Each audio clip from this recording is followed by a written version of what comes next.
Saludos, soy Glaudis Blanco, estudiante del CID, concretamente en la maestría de terapia de la conducta, y estaré compartiendo con ustedes el tema concerniente a la teoría humanista.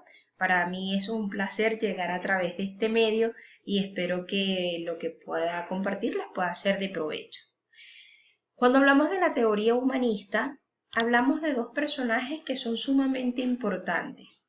Y en este caso nos estamos refiriendo a Carl Rogers y Abraham Maslow. Son los psicólogos estadounidenses más mencionados dentro de esta teoría. Podemos, dando un esbozo sobre la temática y lo que plantean estos autores, decir que hacen un enfoque terapéutico centrado en la persona. ¿Sí? En este caso, Carl Rogers emplea el término de cliente. Es una terapia centrada en el cliente. Ambos creen que las personas tienen un potencial innato y que de alguna forma son capaces de llegar a la autorrealización a través de esos potenciales que tienen de manera intrínseca. A continuación voy a compartir un poco el esquema que vamos a estar desarrollando. En este caso hablaremos de los principios fundamentales de esta teoría, de los enfoques y las técnicas empleadas o algunas técnicas, de las aplicaciones, ¿verdad? En qué áreas, en qué tipo de trastorno, en qué tipo de paciente se aplica y los beneficios que puede traer, ¿ok? Vamos a iniciar hablando sobre los principios de esta teoría humanista. Como les decía al inicio, es una teoría centrada en la persona, es decir, que cree firmemente que las personas tenemos un potencial innato a desarrollar y que somos capaces de alcanzar esa autorrealización que estamos buscando. De alguna forma podríamos decir que es una teoría con un enfoque bastante positivo, ¿sí? Que cree en el potencial de la persona y donde considera que hay algunas características fundamentales para que ese proceso se genere de manera satisfactoria. Dentro de esos conceptos claves podríamos mencionar el segundo principio, que es la autenticidad y el autoconocimiento. Cuando hablamos de este aspecto, Carl Rogers menciona que la persona es capaz, la persona tiene una imagen de sí misma, ¿sí? Tiene un autoconcepto.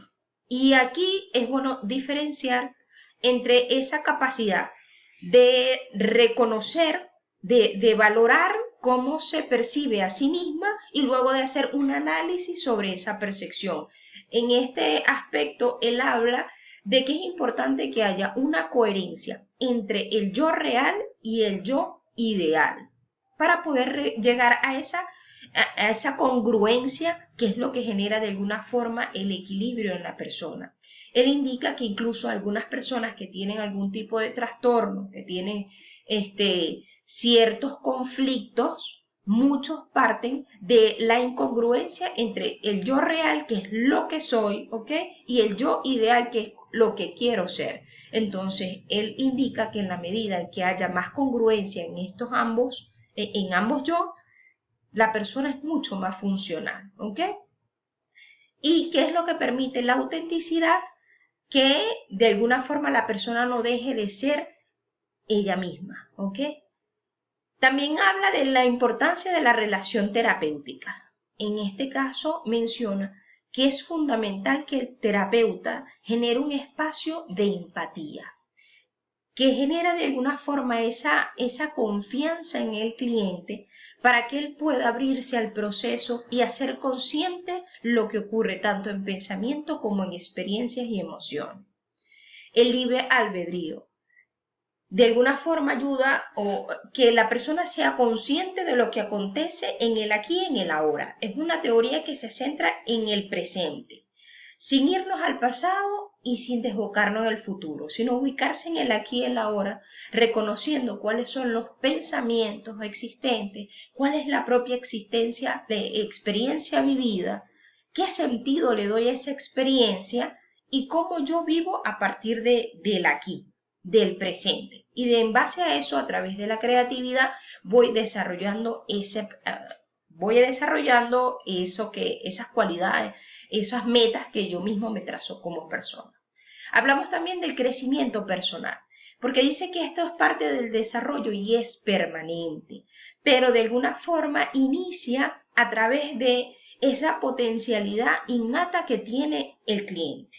Y a partir de ahí ayudarle a ser consciente de lo que acontece dentro de sí y de llegar al proceso de aceptación para poder dar el paso de la autorrealización. Y esta autorrealización parte desde la congruencia que necesitamos precisamente entre el yo real y el yo ideal.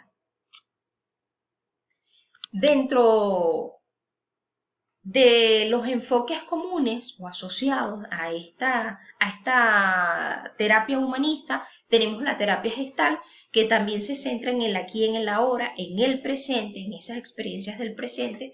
Tenemos la terapia centrada en el cliente, que es la que de alguna forma estoy desarrollando con mayor énfasis en esta participación, que la inicia Carl Rogers, ¿ok? Es como el gran protagonista de esta terapia. Y luego la terapia existencial, que de alguna forma tiene que ver con el sentido que la persona da a las experiencias. Y en la medida que haga consciente y le dé un significado, eso de alguna forma va contribuyendo a esa satisfacción plena a la que queremos llegar. También podemos hablar en esta oportunidad de técnicas, de algunas técnicas que son importantes para esta terapia, ¿sí?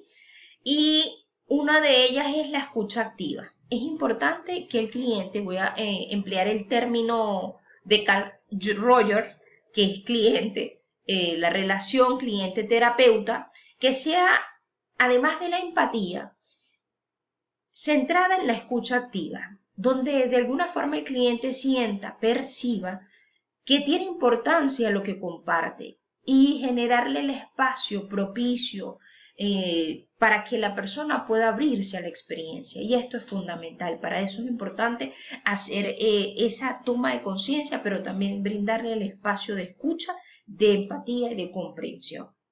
También el reflejo es otra de las técnicas que se emplean muchísimo en este tipo de terapia. Es decir, ayudarle al cliente o hacerle de alguna forma el reflejo al cliente de lo que él mismo nos está arrojando a través del verbatim. Es decir, que es tener ese feedback, pero reflejándole lo que él mismo está compartiendo en experiencias, en pensamientos y en emociones. Y es una forma de ayudarle a ser consciente de la experiencia y del proceso que está viviendo y de que se centre en el presente.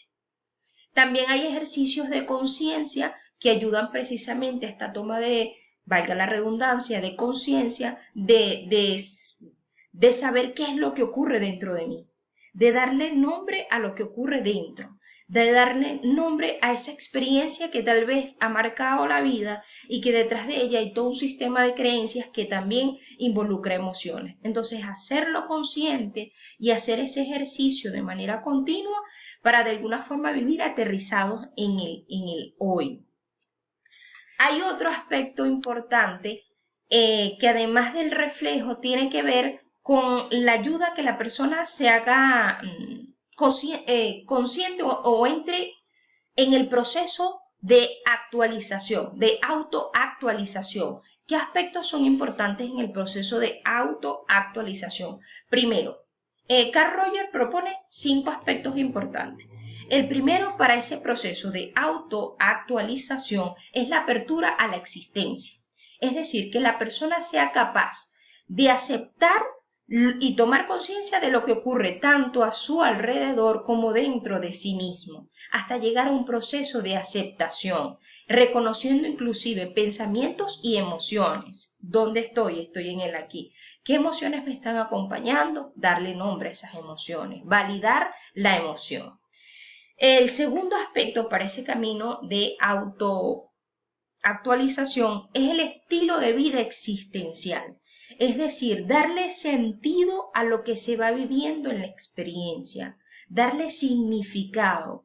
Y es lo que nos va a permitir también hacer contacto con nuestro propio yo, con lo que va aconteciendo dentro de mí, cómo percibo el mundo, cómo me percibo a mí mismo, qué estoy percibiendo a mi alrededor. Entonces eso me ayuda a darle un sentido, ¿sí?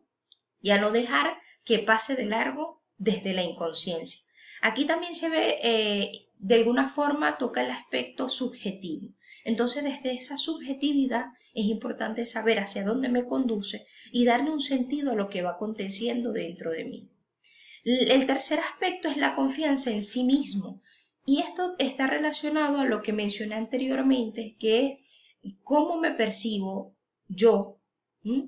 Primero es el cómo me percibo, luego cómo me valoro desde esa percepción y luego poder llegar a tener una congruencia entre cómo me percibo, cómo quiero ser.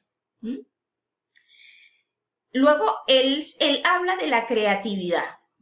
Y la creatividad es un punto importante porque él indica que a través del arte, a través de ese reinventarse desde dentro, podemos de alguna forma encontrar muchas posibilidades de encontrar un camino y que sea un abordaje terapéutico mucho más positivo. Es que la persona puede encontrar diversos caminos para llegar a desarrollar ese potencial o esa meta o esa autorrealización a la que quiere lograr en la vida. ¿Okay? Finalmente, él habla de la libertad experiencial. Y aquí tocamos un punto importante dentro de esta terapia, que es la toma de conciencia y la toma de decisiones. Entonces, ayudarle al cliente que sea consciente de lo que va viviendo dentro de su propio proceso, pero también a tomar decisiones y hacerse responsable de estas decisiones y también de las consecuencias que puedan venir. Y para eso, por supuesto, necesitamos de esa parte de creatividad para que las decisiones que tomemos de alguna forma también sean canalizadas desde otros puntos que tal vez no se ven posibles, pero pueden ser posibles.